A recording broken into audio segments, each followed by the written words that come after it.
Yo, what's up mga tropapi? Nandito nga pala ako sa court sa Saudi kung saan ako unang nagawa ang papi shot.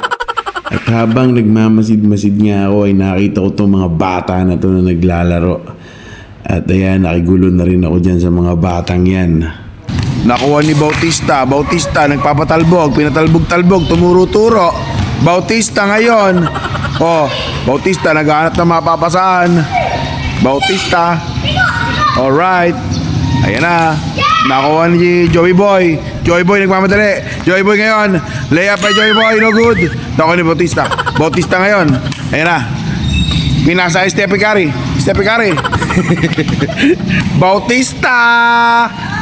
Yes sir. Flex ka. Flex.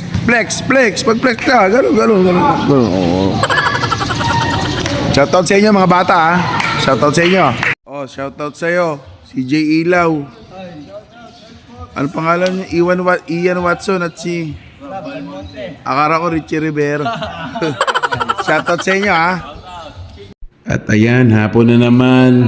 Balik na naman tayo sa pasada mga tropapi. Nandito na naman tayo sa pilahan. At mga alas 3 na ng hapon yan. At medyo nagugutom na ako. Nang bigla akong matanaw yung nagtitinda ng kinabog. Yan nga palang kinabog ay isa sa mga paborito kong merienda. At ayan, Roroxy tayo dyan. Kasang 20 pesos.